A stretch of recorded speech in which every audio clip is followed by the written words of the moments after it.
Dr. Carrie, thank you so much for joining me this morning. Good morning. Thanks so much for having me. Yeah, I'm super excited. I have, for those of you who are not watching YouTube, I'm holding up your book, which is kind of hard to read with all the lights, but it's the Beyond Addiction Workbook for Family and Friends, Evidence-Based Skills to Help a Loved One Make Positive Change. And this is the essential guide to the invitation to change approach. So we're going to spend the majority of our time talking about this because I found this I love a workbook because there's something about a workbook that allows me to sort of slow down my thinking and kind of break down concepts and to just really digest important information. So that's that's why I love a workbook. But it's always nice to hear a little bit about your personal story, like what led you to. I feel like anybody in this space is kind of heart-led. We're on a mission, right? We're on a mission to alleviate unnecessary suffering and facilitate healing and stuff. So, how did addiction or this type of work touch your life personally?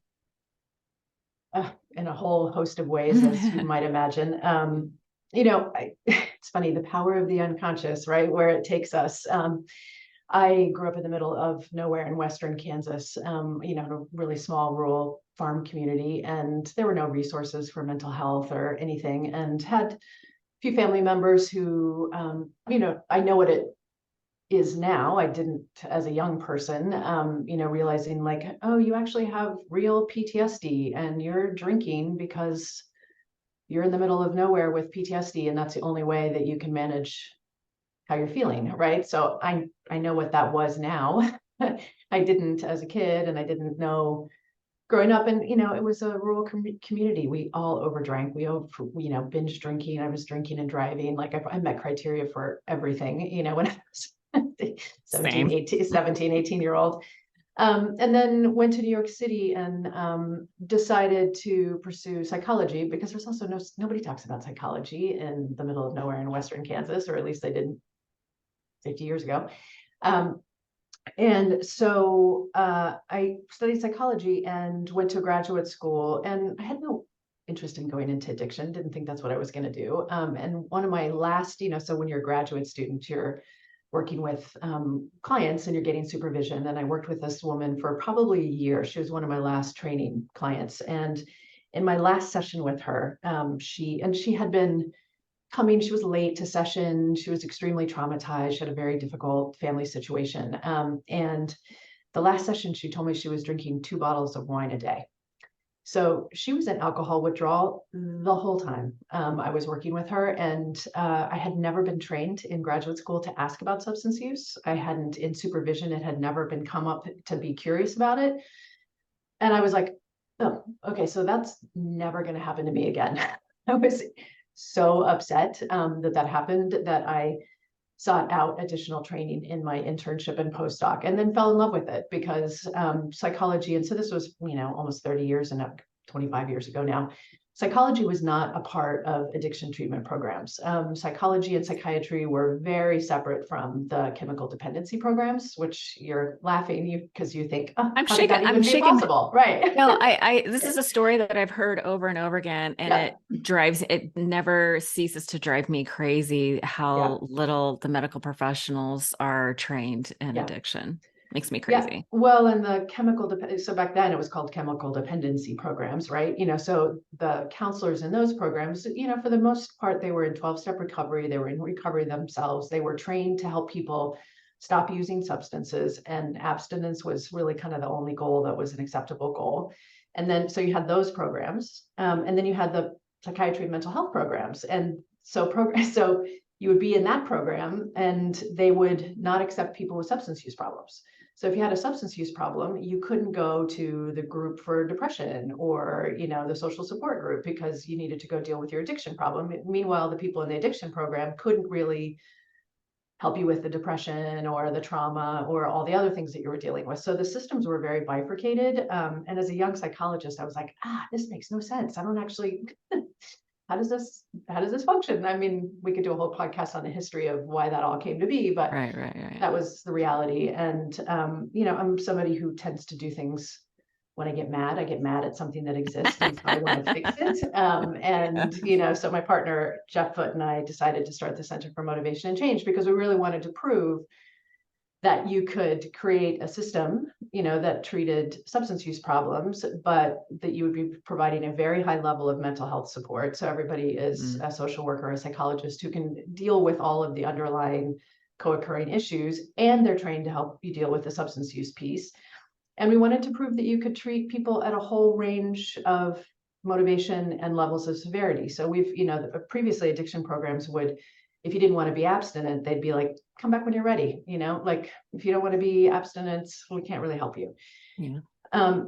That's another thing I say about CMC. We grew because we would take all the rejections from these other treatment programs. If you would call one of these other programs and say, I really want to stop cocaine, I really want to stop drinking, but I'm not sure about pot. I don't have problems with it, right? The other programs would say, yeah, when you want to stop everything, you can come. And until then, you can go to CMC. So we just started working with people who were like, Jeez. had all sorts of range of goals. We've got services where if you want to abstain and that's your goal, we've got groups and programming for that. And if you're more ambivalent and aren't sure and want to take a more harm reduction approach, we've got programs for that, so. I think that's so important because everyone's like, I think the old way of thinking, like you were saying, it's either abstinence or nothing. But, I come from a sales background. And so the number one rule in sales is like meet people where they're at. But that was not true in addiction treatment until very recently. So, which is just really. I feel like hearts and minds are starting to change. And, but there's always this, I might be jumping ahead, so reel me back in, but, there's always this thought of, do I need to get sober first and then do the trauma work, or do the trauma work? That's what's going to lead to recovery. Because I've been in recovery a long time, and I've seen people who cannot stay sober, and I'm like, that person has that person has a trauma issue. That person has PTSD, and the PTSD and the trauma need to be addressed before they can maintain like long periods of sobriety. That's my thinking. I'm not a doctor. What do you think? No, that's proven in the research. So which one comes first though? Do you have to be sober in order for the trauma therapy to work, or do you do it at the same time? What are your thoughts on that? No, a lot of the more recent research is that doing it concurrently is what's helpful. And different. The reality is, like, you line up 10 people who have PTSD and a substance use problem, and some of them are going to be able to do both right out of the gates. Some of them are going to need to stabilize around their substance use because it's just too on fire and they can't even show up for the trauma therapy. Some of them need a different set of skills before they can tolerate the trauma therapy. So you really have to individualized treatment, which is another thing that hasn't been done so well when it comes to dealing with substance use problems, is like genuine individualized treatment. Like, what does this person that's sitting in front of me need, and what does their family need? Because every single person's different. And that's really not how most programs are designed to operate. People kind of go through a cookie cutter course of treatment, and it's a disservice that we do. You even start off the book with one size does not fit all. I mean, because I've heard, like, for some people that the trauma therapy actually triggers using again.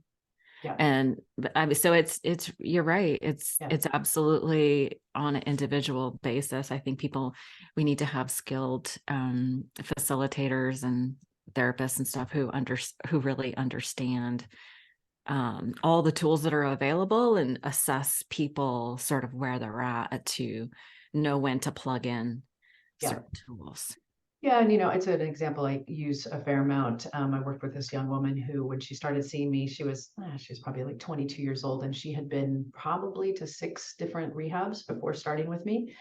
And 6. Yeah. And had a very serious opioid problem. And the first time I sat with her, I was like, oh my God, you have got the worst PTSD. I mean, she'd, been sexually assaulted as a really, really young person multiple times. So she had been suffering with PTSD, and she'd gone through all of these programs where, the message was, you need to go to 12-step meetings as part of the recovery process.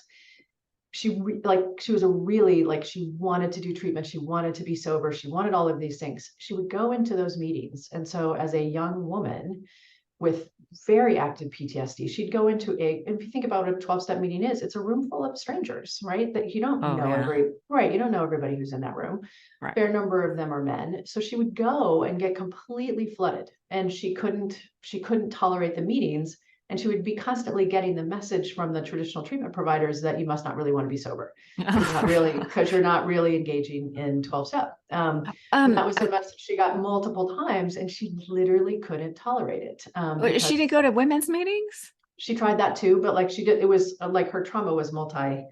So You know, she her was one of mother, those, she was one of she those was who needed terrified. trauma therapy Yes, before she could, first. yeah. And we did that, and now she's an active member. She goes to meetings all the time, but she Yay! just couldn't tolerate it. So that's just an example Yeah. of like, like she had been trying to do it the way that people had And been the laying it message out for she her. got was that she didn't want it enough. Yeah, She yeah, wasn't willing. She didn't surrender. That makes me crazy. yeah. That's really cruel. Yeah, but said by well-intended people, like those people who These are said people those who are not things are trauma informed. no, and they're not intending to do harm, and they think they're doing what was done to them and the messages they got, right? So there's Oh, nothing, yeah. and they're trying to help her, and they're trying to help her find her way Yeah, they're with not the way that they professionals. know, right? And it just wasn't what that girl needed. And so that Yeah, was an example of the trauma actually really did need to be treated before she could take got it. advantage of other things.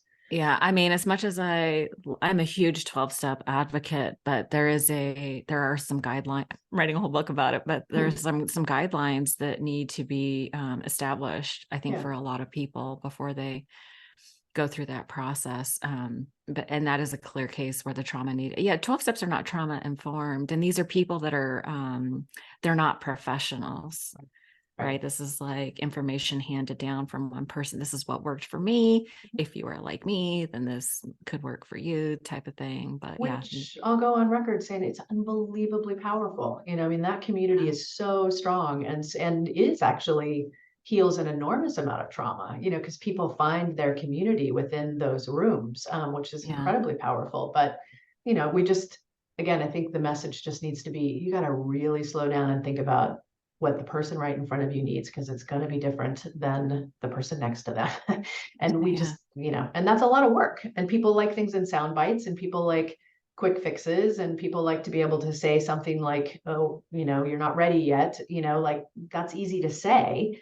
But when you really slow down and unpack it with each person that you're trying to help, that's an enormous amount of work and a long, slow journey for many people. And that's what Yeah. I think we don't like to really wrestle with. We like things to be quicker than that.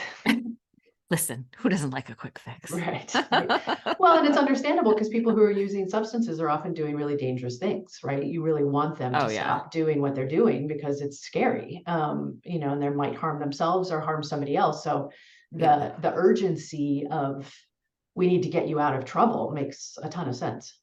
Yeah, and I do want to talk about like the from the family's perspective. Like this conversation, I really want it to be through the lens of, how can a family member participate? Because I was always taught that this is a family dynamic. Mhm. The people at home oftentimes can be the factor whether you make it or break it, so to speak. And I think it's so important and I've been on both sides of this now. So I Mhm. was sober, I've been sober for a long time, but then when I had a child that struggled, and even though I knew all the things for me, Yep. I did not know how to handle for my son. And it was a very confusing. I was like, as much as I know, why is this so hard? But it was very hard because of all the things you mentioned. There's a real threat of this being a life or death issue, like with the drugs that are out now. I didn't know that drugs could be delivered to your house. They were finding drugs through Snapchat and social media. And I didn't even know that was a thing. I was like, my kid's home all the time. They're safe. They're home all the time. I didn't know that they were picking up drugs from at the, Yeah. local mailbox. Anyway, it was a whole thing. Yeah. And we were terrified. It was Yeah. the most terrifying experience I've ever been through. And so I wish I would have had this book before. But let's just start at the very beginning with, you know, part one is helping with understanding, and you start off with behaviors make sense. Can you explain a little bit about what that means? Yeah, sure. Can I back up a Oh, little bit sure. Yeah. further just in terms of how the invitation to change approach came to be, Please. because Yeah. it's Thank you. important, because we just didn't make it up, right? We took, Evidence-based. yes, it is evidence-based. So one of the other things that we did after we opened the Center for Motivation and Change is we got trained in something called CRAFT, which is community reinforcement and family training, which is a really effective protocol for family members, that again, nobody heard about, right? Like no treatment providers didn't know about it. The treatment industry wasn't talking about it. Nothing.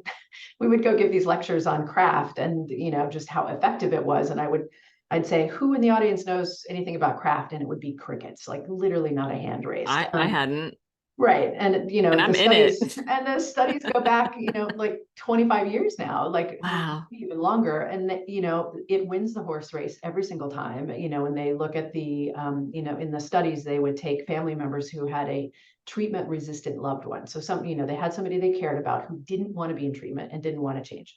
So they would take those family members and assign them to one of three conditions. They'd assign them to learning how to do an intervention, right? Because that's what we do with people who have substance use problems. There's a They whole show assign around them, it. right? They'd assign them to go to Al-Anon and work with a therapist from an Al-Anon approach, or they'd put them with a craft therapist. And in all the studies, and this was across like different ages, different severity of substance use, different demographic groups. The outcomes were pretty much the same across the board, which is the people in the Al-Anon condition would get like 3% of their loved ones into treatment, which there's nothing surprising about that, because Al-Anon isn't designed to get your loved one into treatment, right? Like that's not what it's. In fact, they often say you really can't have like that kind of influence on your loved one, right? But it's a lovely support group for family members, and it's one of the things that's most recommended, but it doesn't get people into treatment, right? Interventions, got people into treatment like 30-40% of the time. And, but interventionists will say, I get people into treatment 100% of the time. And as a treatment provider, I know what happens on the other side of that. Sure, you get people into treatment, but they're pissed. They're mad about it, and they're mad at their families, which is not a great way to start Right. treatment, right? Yeah. Craft gets people into treatment like 60 to 75% of the time. So that's a Wow. big, significant number. And then what they also found is that the person with the problem, by the time they went to treatment, their substance use was already less before they even entered treatment, and the well-being of the family member was improved. So it had all these benefits. And again, nobody was talking about it. So we wrote the book Beyond Addiction, How Science and Kindness Help People Change. And that was based on craft and really trying to help family members have a roadmap based on craft. Because we really were like, we got to get the word out. Yeah. Had some success at that. And we started training family members to support other family members in craft, because there's also never going to be enough treatment providers in the world. And also a lot of family members, for cultural and access reasons, they're never going to go to formal treatment, right? But they may talk to the mom down the Oh, street. yeah. They may talk to their faith-based leader. They may talk to, an educator. They may talk to somebody in their community, but they're not ever going to go talk to see a therapist, right? So we were trying to figure out, how do we get these evidence-based ideas into the hands of lay people so that they can share this information with each other, because that's really how we change the world, is get lay people to talk about this in a different way. So we started to try to train people in craft and to help them teach other people craft. And what we realized, which was really striking, is so craft is all based on positive reinforcement, right? Behavior changes because you're reinforcing positive things and you're setting limits around some of the more negative things. And what we realized, it was very hard to teach family members some of the craft skills, because they had all of the language of kind of how we think about, the cultural language of how we think about addiction, which is, you got to use tough love. People have to bottom out in order to change. You can't do anything to change. You got to distance yourself. They had all these messaging, that people say all the time. I mean, the number of times people have said, yeah, somebody told me my son can't change until he bottoms out. Like, I hope we can eradicate that phrase. So we realized that we've got to like literally kind of unbrainwash people essentially. We have to like really Exactly. challenge some of that cultural languaging for them to then be motivated to pick up the craft skills. So the invitation to change approach has all of craft. It has all the craft skills. We added a lot more in the communication section for motivational interviewing, which is a very effective set of strategies that help lower defensiveness, increase internal motivation to change. And then we added this whole helping with understanding section, which is the one where you ask me about in terms of one size doesn't fit all, behaviors make sense. And ambivalence is normal, because we really wanted to give family members this idea of like how you think about the problem is everything, right? Because if you think about it through a moralistic, my loved one's just a bad drug addict using drugs, or, my kids If just they loved me, they would would change. change, If my they could kids just see how being much they're hurting me. rebellious. Yeah. Yeah, my kids just being rebellious, or, whatever. If you look at it through that lens, you're going to approach it with a certain set of strategies, right? And you're going to communicate about it in a particular way, usually with anger or frustration, right? Maybe. Right. If we can shift how you Fear. understand fear, which often translates into anger first, For right? sure. Oh yeah. So we Mine really did. wanted to take this understanding section to help people understand it through a different perspective. Okay. And whenever we do these trainings, I'm always so struck, because I think, of course, this is like, everybody knows this. And meanwhile, we do these trainings with family members and they're like, I've never thought about my loved one through this lens. And I Mm-mm. feel completely different about them now that I see it Yeah. this way. The core approach being behaviors make sense, which is, as human beings, we don't do things unless they work for us in some reason. Like there's some Got to pay benefit, off. right? There, like you don't keep putting your hand on a hot stove. You might do that once, and then you were like, oh, that's really painful. I'm not going to do that anymore. If somebody's going back to something, it means they're getting something from it. And substances can be very powerful reinforcers, right? So Mhm. they have all sorts of effects we like. They reduce anxiety, they help people sleep, they take the Relief. edge off, they pick people up, Yeah. stimulants, like they pick people up, they help people reduce pain. I mean, I can go on, like the list goes on and on and on in terms of like why I might gravitate to a substance, right? Because it's giving me something that I don't otherwise know how to give myself or don't have in my environment, right? Right. Yeah. And just going back to the trauma, if I'm having nightmares, if I'm keyed up and I'm hyper vigilant all the time, drinking, taking pills, all of that can just lower my nervous system, right? Like I can't do it on my own because I'm walking around with PTSD, but if I take substances, I feel calmer in the moment. Granted, your listeners are going to be saying, oh, but it's all short-term gain, right? It's all short-term. And what about all those negative consequences? Yes, there are always negative consequences with serious substance use, but you can't erase those initial benefits, right? And if you can actually understand the benefits of somebody's substance use, that's where we go in and we can say, okay, this is what they're getting from it. So what else can I reinforce in the environment so they can learn to get it in a different way? Our relationship can potentially provide some of those benefits. I can reinforce things that, so if my kid is smoking pot because he's really socially anxious and doesn't know how to make friends, in any other way, how can I take a very focused, intentional effort to help my kid be in sober environments so he can make friends in a sober way, or can I get him some help with his social anxiety, like, can I help him deal with that in a different way? Can I, all the different skills, so the benefits of the substance use gives you the roadmap of how do I help, right? So that's the first, and it also increases empathy of like, oh, this person isn't just being a bad person; they're doing something that they're getting something from. Yeah, So I would have to, I just want to interject here that, from my own personal experience, as somebody who was using, is that's how I survived. right. Those early 14, like I had childhood trauma. I didn't know I had trauma. I thought my life was normal. Mm-hmm. And so I was walking around with trauma and I didn't know it. But Yep. my whole thing, like my theme song was like from Pink Floyd, the Comfortably Numb. I Mm-hmm. just needed relief from what I was feeling. And that's what I was seeking. And it wasn't Yep. always just looking for a good time. It was, I needed relief from Right. these terrible feelings I was having. And my parents didn't understand that. I was Right. in trouble. Like I felt like a bad person. Yeah. Yeah. And the number of times I've done an evaluation with somebody who walks in the door with a substance use, and I say, ooh, you realize you have a lot of trauma, and just like you, like they didn't know they didn't know that's what it was, or that what they were feeling wasn't normal. Or they knew it wasn't normal, but they didn't know that there was something they could do about it. Right. And my So, parents didn't know either. right, They right. didn't know.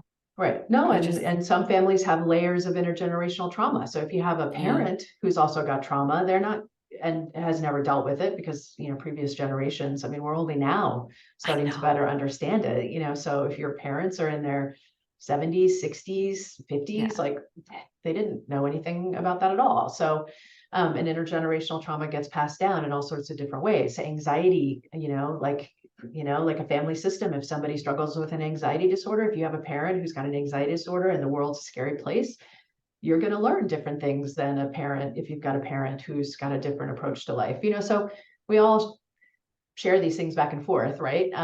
So behaviors make sense. The ambivalence is normal. Part of this is like really trying to help family members realize, like, if you're going to ask your loved one to give something up, right? You're asking them to give something up that's working for them. And there's all this other stuff that they're going to have to learn to replace that thing, right? So that thing is doing something for them. If you're going to ask them to give it up, there's a gap. And they don't know how to deal with it, so that like, I don't know how to deal with my feelings. It's going to take you a while to learn how to deal with your feelings, right? Like But it that's took so long. I it's was like, I was like, when I first got sober, I was like this giant raw nerve ending, right. and I was like so sensitive, like everything hurt. Right. And, you know, oh, How long did it take you? well, I got lucky in the sense that I found a 12-step community that was really supportive, and I was young and there was like a big young people's group. And Mhm. so, but it took, I don't remember, it's been a long time. I got sober in 94, but it took a while. I would say in some cases, I'm still learning some emotion management because it's like, Yes. we're always growing and evolving, and Yes. trauma is deep work at, resetting that default mode network through years Yeah. of meditation, prayers. I mean, I do all the things, but it took a long time for me to stabilize. I would say probably that good first, 90 days before I was even sort of like awake Mhm. enough to absorb some things. Like my brain was still healing from all that Yeah. stuff. Yeah, and so that learning process of like, okay, I'm going to give up this substance that's doing something for me, or behavior, like whether it's gambling or eating, like this, all this stuff applies to different It's behaviors all too, this, right? yeah, It's a lot of overlap. So if I'm going to give that up, I've got to fill that. I've got to cope with whatever that was in a completely different way. And I yeah, don't know what's going to work. I'm going to have to practice at it. I'm going to have to yeah. try different things, so there's a lot of learning that needs to happen in that space. And part of what happens when family members, like, so if their loved one's trying to change their substance use and they're successful for a while and then they go back to the old behavior, a lot of family members will feel like, oh, they weren't serious. Oh, they don't really want it. Oh, they just want to There's keep using. there's Um, no you, other explanation. It's like I know that they're searching for explanations for why.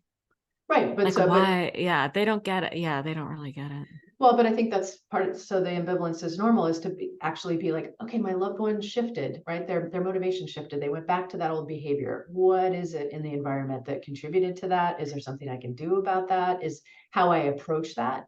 If I get mad at that ambivalence, if I go to lecture that ambivalence, if I say things to them like, oh, you didn't really want to change in the first place, all the things that come out when you get mad and scared, that actually makes ambivalence worse, right? Can we, can we, I'm sorry to interrupt you, but can Yeah. we define a little bit of what ambivalence means? Because like when I'm thinking about relapse, in the sense, the traditional sense of relapse, Mhm. like you go back to using or whatever, it wasn't that I was ambivalent about it. It was like there was a trigger and I had like no other impulse control. And then I just felt shitty about it and kind of defensive. And do you know what I mean? It wasn't that Right. I didn't, ambivalence makes me think of like, I don't care if I'm sober or not. Is that what you're referring to? I think family members often feel that that's the case. Family members. Oh, they're So, perceiving behavior yes, as like, I don't care. Got it. yes, yeah. Okay. That's So, what, yeah. like when Okay. the person with the problem goes back to that old behavior, family members can feel like, oh, they're not really serious. They don't really want it. They Uh, never want it to change, versus actually being able to oh, see it through the lens you just described, which is, I got triggered and I didn't know how to deal with it. So I went yeah. back to this old behavior that works really well for me. So if your family member Yeah. approaches that moment in time with anger, derision, judgment, all Yeah. this kind of stuff, again, it's going to make you feel defensive. It's going to make you feel misunderstood. It's going to make you Totally. want to hang on to the old Yeah. behavior more because you Absolutely. have to justify it versus if your family member is like, hey, what happened? Like, is everything okay? What's going on? Like, Mm. what's going on for you? You seemed like you were making a lot of steps forward and you had a setback. Do you know what contribute? So just how you talk about it can Oh, keep, yeah. because part of what we're trying to help family members do is keep the conversation going. Like the more you're talking, the more you're Right. connecting, the more ways there are to help and be supportive, right? If conversations are shut down and there's nothing but anger and fear activated all the time, like Yeah. everybody's a little boxed in, right? So Yeah, that anger and fear is so powerful. yeah, yeah, And so the whole ambivalence is normal as a way to suggest having empathy. They yeah, say Brene Brown was like famous for saying that empathy is the antidote to shame. And when she said like that hit me yeah, like a ton of bricks. yeah, yeah. The empathy is the key here. Yeah. And we do, and it's not the fault of families. I mean, it's really our culture. We shame people with substance use problems. I mean, Oh it's yeah. like there's so much shame and stigma. Nobody wants to have a substance use problem. I've never met anybody who struggles who's like, yes, I'm having a great time, right? Like it's like I'm in hell. I don't know how to Oh, change. I'm yeah. scared of changing. I'm In completely hell. overwhelmed. So Yeah. having family members understand that is part of what we're trying to do here so that they can approach their loved one in a different way. And then that one size doesn't fit all. Family members get very locked into they have to be in treatment, they have to do this, they have to do that, and they get told that too, right? If your loved one's not going to meetings, they must not be really wanting to, they just get all this stuff. And to be able to be like, hey, you know what, Yeah. we're gonna like really step back and think about like what is going on for my loved one, and what can I potentially put in front of them that might be helpful to their change process. The biggest takeaway from this whole workbook was the updating all the old ideas. Like Yeah, there is so much misinformation. It's yeah, just outdated. It's just yeah. outdated. And I love that we have the science and the evidence to show. And it makes sense too when you go through it. It's like when you describe, I could see it from both sides as a user and as a parent, that Mm, when you come at it with fear that turns like I was totally that parent that turned into anger. I was so, mhm, I was yeah, afraid and like my sadness and anger or my sadness turns into right. as much Yeah, work as I've done. I was all jacked up. yeah. So I that was like the big takeaway from this book. It's like, oh, it's the approach is empathy and compassion for myself as a For yourself. parent. Yes. This was all like me management. Well, but Driven. that's the perfect segue to this next section, which is the helping with Awesome. self-awareness section, which is Yeah, really all awareness. that, right? Is being able to check Yeah, in with yourself and be like, okay, yeah. because everybody wants to start with the helping with action section, which is where like, family members Yeah. are, they're like, tell me what to do, tell me what to say. And it's like, I would love to do that, but you got to get in your body first, right? And let's it's get let's get like, right first. just understand where you're coming from. Because a lot of Oh the man. communication strategies, if you're a big, gigantic raw nerve, if you're furious, if you're terrified, it's very hard to use some of these communication strategies. So yes, the Right, right, right. communication strategies are incredibly helpful. If you're emotionally dysregulated, it's not going to come out like you want, like it's going to Right. be all like, ugh. So we really try to get family members to pause and check in with themselves and check in with what they need. And so part of that is understanding your values, like what kind of parent do you want to be? What kind of Mhm. partner do you want to be? Like really letting yourself be that. And again, we did that because there is this really strong cultural messaging of you got to distance yourself, you got to use tough love, like all these things, right? That make family members feel like they're doing something wrong if they're engaging, like you're an enabler. Like how many times, like if you engage, you get told you're an enabler. Like these phrases get Sometimes tossed. that's true though. Right, but that phrase gets tossed around a lot, Too and much. family members end up feeling like if I do anything, I'm enabling, right? Versus like I can give Yeah. my child attention, I can give them positive attention. I can reward my child or my loved one for engaging in a bunch of positive behaviors that I want to reinforce, right? So that's not enabling, but people get so scared of being enablers that they just are like, I can't do anything. I'm completely frozen. Which again Seems goes. like it's, do you find that it's like one or the other? They're either super controlling or they're super like hands off. There's not a lot of middle ground because nobody understands how to segregate, How to be you know, strategic and yeah, intentional. like there's the moderate like tools that work for the moderate user will not work for the really severe user. I don't think it's a like you said, it's not a one size fits all. Like there may be a time when I'm like, I can't be around, I can't be around you. It's making me crazy. Like I need a Right. break or whatever. No, and the helping with that self-awareness section, by checking in with yourself, our goal is to help you know where those lines in the sand are for you. Got it. So Okay. you being able to say like, okay, I got to have this conversation. I really need to say X, Y, and Z to my loved one. Yeah. And I haven't slept in 2 days. I've been Mm. crying. I probably shouldn't have this conversation tonight. And I definitely shouldn't have a conversation when they're intoxicated. Right. Oh my So, gosh, can I tell you the number of times I've gotten right. phone calls from people and I'm like, why are you talking to them? They're not Yeah. going to even remember this and you're all Right. crazy around it. And Right. the other thing, I feel like such resistance around them, I don't know what else to call them, but like the Al-Anon, that like those people, the family members that are Mm. suffering. They're like, let me be clear, they're the problem. It's not me. I'm like, you need to get help too. And they're like, I'm not the problem. They are. Yeah. Which again is, when you're completely burned out and when you're mad and when you're hurt, that's an understandable place to get, right? That's a Yeah, for very sure. self-protective place to get to, which is like, it's not me. They're causing so much Yeah. damage. They Yeah. have to, right? So, I I don't need mean, help. They do. right. Which again, just, I mean, I have compassion for how we all Hmm. get to these little places that we get to, right? Yeah, for But part of sure. what the invitation to change is trying to do is create a lot more psychological flexibility for the helper and for the person with the problem, is being able to be like, Flexibility. yeah, it's being able to be like, okay, like I have my values, I have the things that I want to do, I have the things I would like to happen in my household. What are the strategies, the communication strategies, and the reinforcement strategies that I can do that I can control, right? So yeah, you Mhm. mentioned like our desire to control other people, like we end up trying to do a bunch of stuff to them, right? Versus Mhm. like being able to be like, okay, what can I do? What am I bringing to the table? How am I communicating? How am I setting up things in my house? What am I reinforcing? What am I setting limits around? And being able to be really reflective and intentional about that. And part of that self-awareness section is about trying to help people get themselves settled enough so that they can be very strategic. Because the thing about these communication strategies and these reinforcement strategies is they require some strategy, right? You can't Yeah. just be like, I'm Yeah. going to have this conversation right now because it's really important, that like my loved one here, X, Y, and Z. Well, yes, that might be a really important conversation to have or a really important limit to set.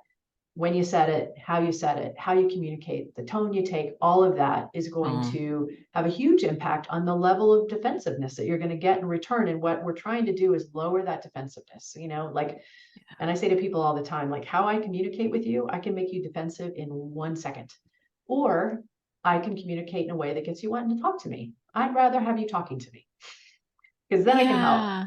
I can help, I can Yeah. do stuff, we can brainstorm together, we can collaborate, we can work together. If I just make you defensive right out of the gate because I start telling you what to do, I tell you my opinions, I say it to you in a tone that's like not so great, you're going to not listen to me. And you're going to actually hang on to your side of the Oh, battle yeah. a little more Yeah. tightly. So we're just trying to lower defensiveness. I mean, that's pushing, and pushing automatically provokes resistance, Yeah. which is the last thing we want to do is create resistance. Well, and the other thing that family members do, and this is a bind that parents get into all the time, is they make themselves the negative consequence, right? So if I'm mad enough at you, right? Oh, right. Yeah. If I lecture you enough and I tell you how much I'm feeling, and if I tell you how much I'm hurt, you're hurting me. If I'm the consequence that's meaningful, maybe you'll change, right? Like I Hmm. don't want the family member to be the consequence, right? I want to get you out of the way and I want to help you make the world like, so your loved one is starting to experience the naturally occurring consequences that are associated with their behavior so that they start to realize my behavior doesn't work. Like if I want my job, I actually can't stay up all night. I have to get up out of bed and I have to show up for work on time, right? If my parent is dragging me out of bed every morning and getting me to work, I've got my job just fine. My mom's being a nightmare and I'm mad at my mom because my mom's so difficult, right? So, right. But the mom is trying to get me up to go to work. what we Mm-hmm. try to help family members do is like actually get out of the way of some of those negative consequences. And you can't let all of them play out, because some people are like drinking and driving, or they might lose their job and they're the sole provider. There might be things you actually can't let happen. Situational. Yeah. Yeah. But I had a woman that I worked with whose husband was falling asleep in his chair every night. He'd sit there and drink beers, and he'd kind of pass out in his chair, and he'd have beer cans all over the place. Kids were like, I think they were like 12 and 10. Kids would be in bed and he'd lay down and basically pass out because he was drinking. And she would be furious. They'd fight every morning, right? Because she would get him up out of his chair. She'd clean up everything around him because she didn't want the kids to see it.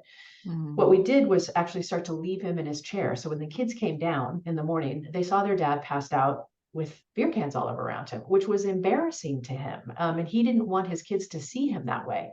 So it stopped the behavior because he didn't want his kids to see him that way. When his wife was cleaning it all up and dragging him to bed, she'd be mad at him the next day. And he'd be like, you're being such a Yeah, we nag, know what he said. right. But so that was just an example of how Yeah. she kind of was trying to use her anger at him as a way to motivate him, and it wasn't working. Right. It wasn't The working. kids, him being embarrassed in front of his kids, huge motivator.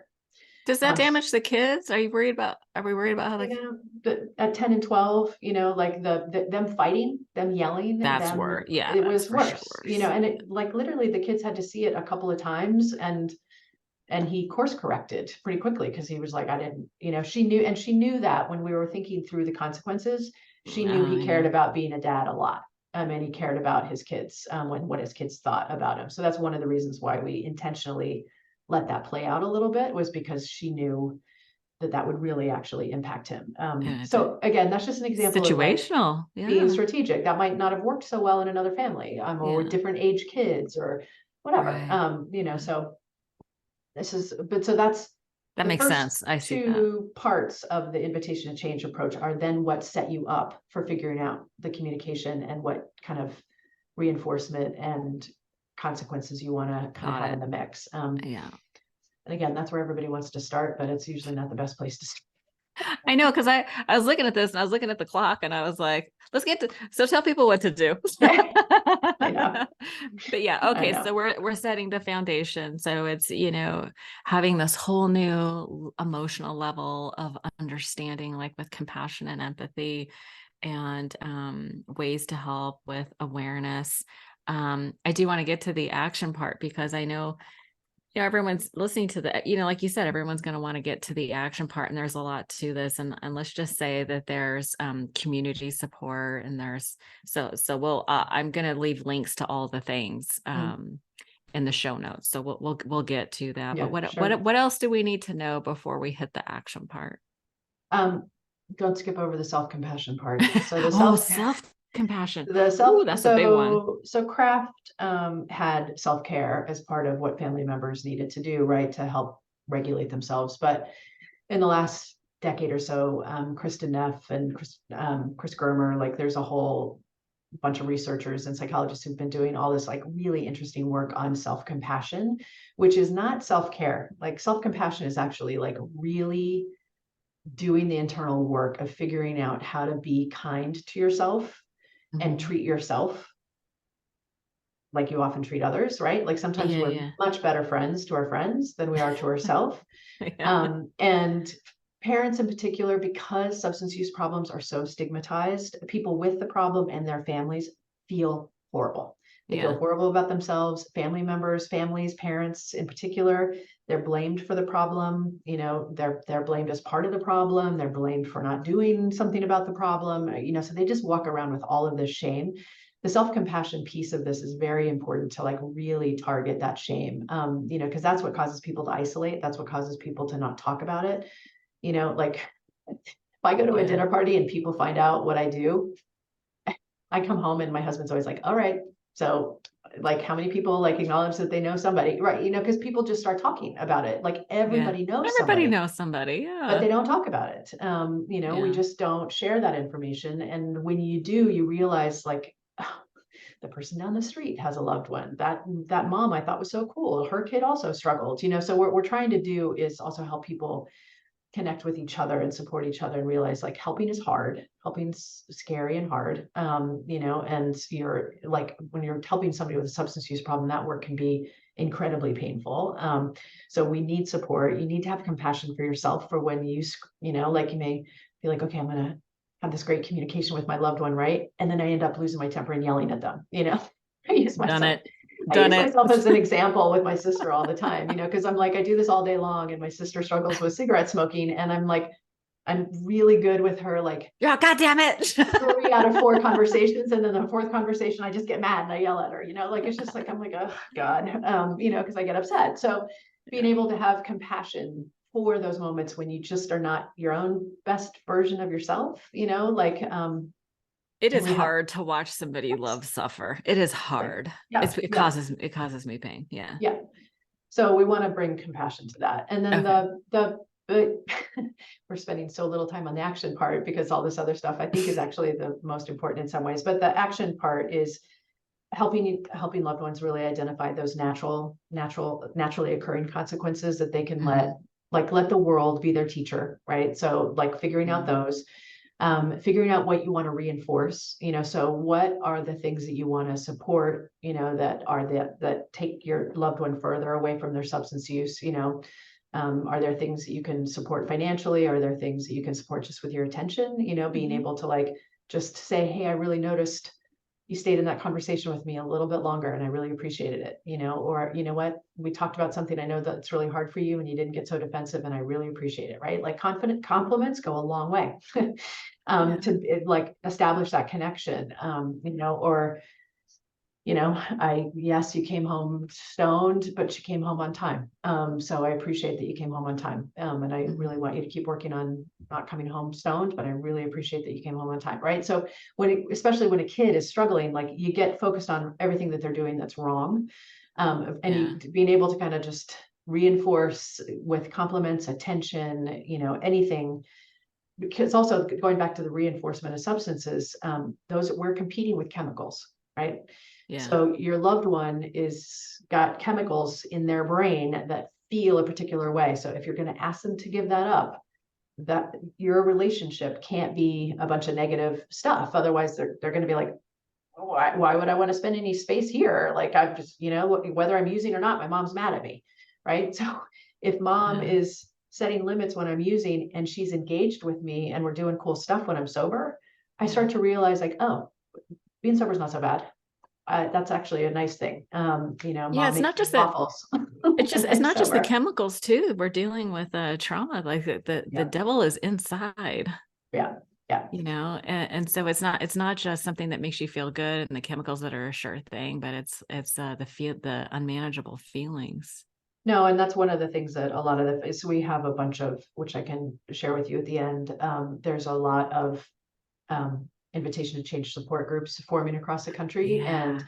what we hear a lot in those are just, you know, 'cause so much of this is about figuring out how to communicate, right? The communication skills is a big Yeah. part. It's called helping with words.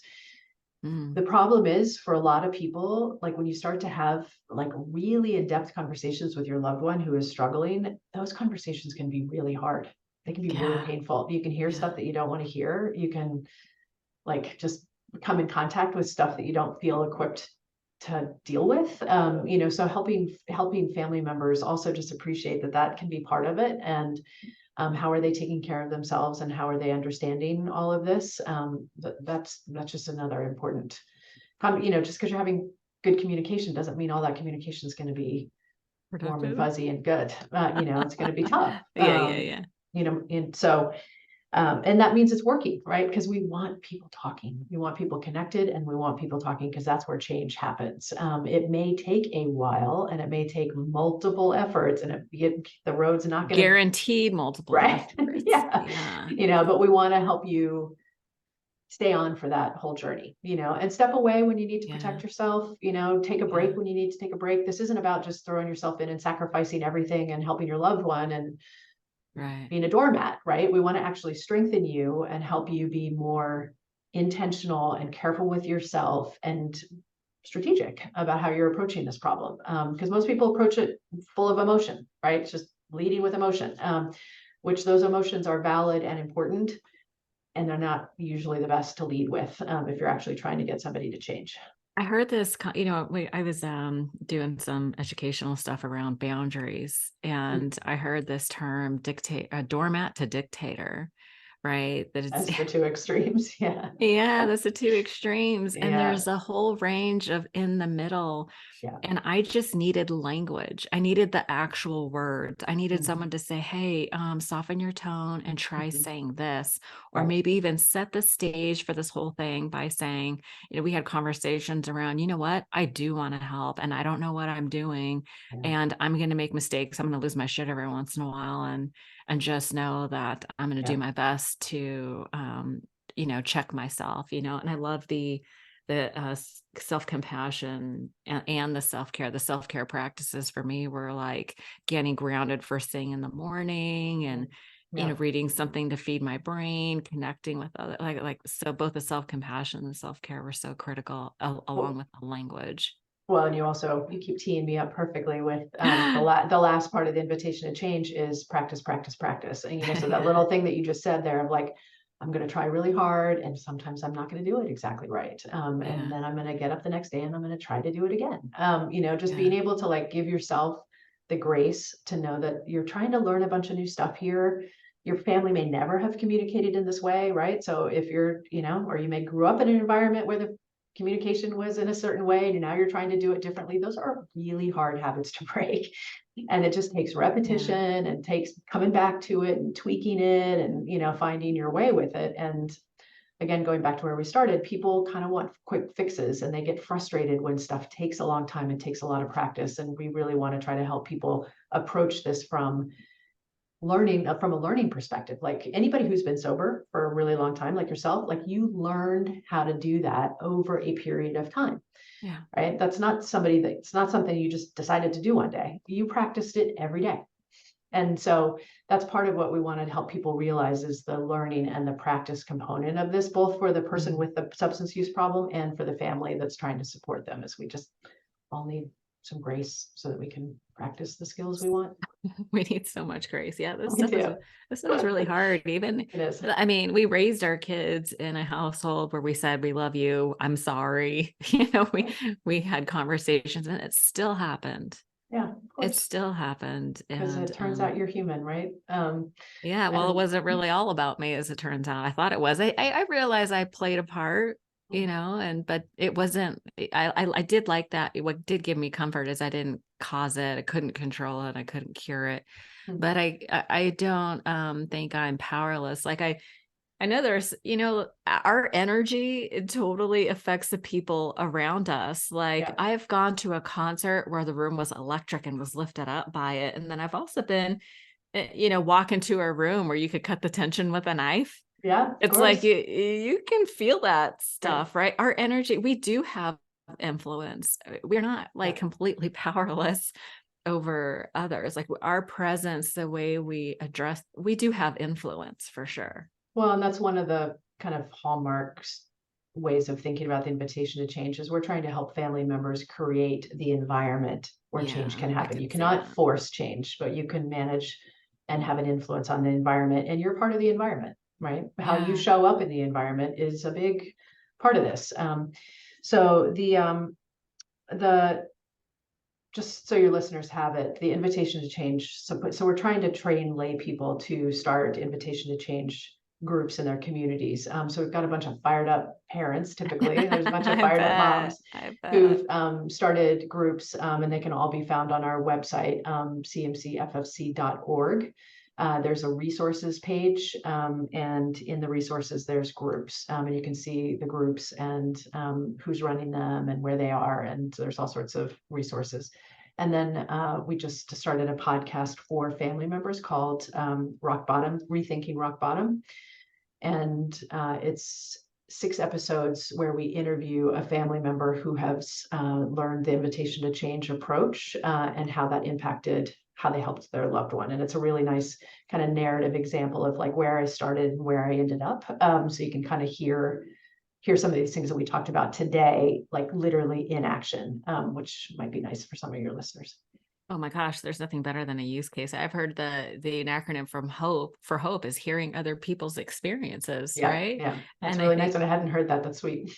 isn't that good? Yeah. So 6 episodes, are you going to continue? Is this going to be like an ongoing thing, or is it just the 6? I hope so. As our little nonprofit, I got to raise some money to I to know. do everything that we do. But Listen, yes, I I know. know, I know. It's nonprofit. I didn't realize Yeah, that. yeah, Okay. yeah.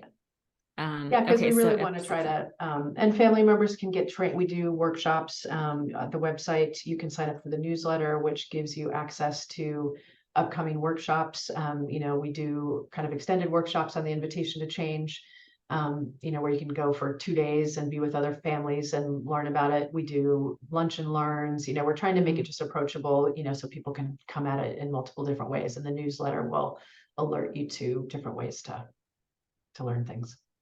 That's awesome. Well, I'm gonna in case you're driving and you couldn't write down the website or the podcast name, I'll have all of this in the show notes.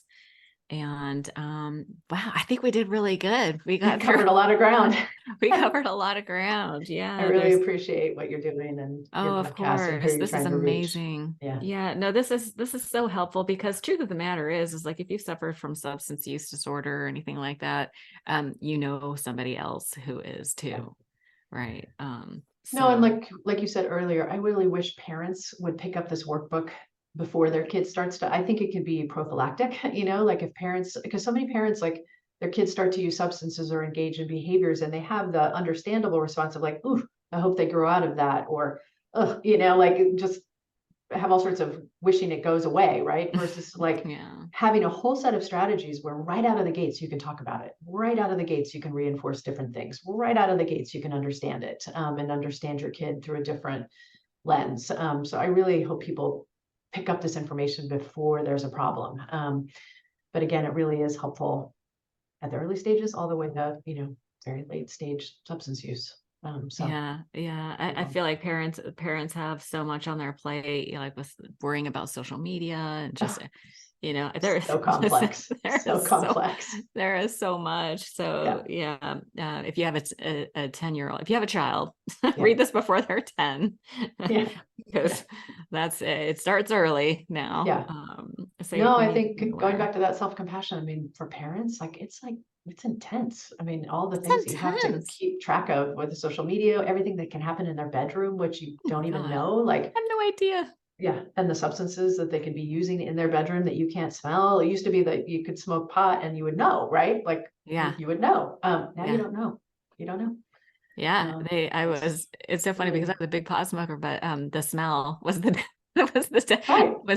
I had like the stoner survival kit, which was like the eye drops and mints and Right. all that stuff. But yeah, Yeah. now they have vape pens and have wax. It doesn't even have an Well, and odor. It's crazy. tinctures and gummies and all sorts of stuff. Like there's just Oh so many yeah. ways to ingest these substances that it's hard for parents to keep track of. So Brutal, brutal. Yeah. lots of So lots of compassion for every lots parent of out there. compassion and lots of resources. So thank you All for right, thanks spending so this much. time with me. And Yeah, thank thank you for you. this is a really good workbook. And so you're doing great work Thank you. I'm happy to be a part of getting the word out there. Thanks so much.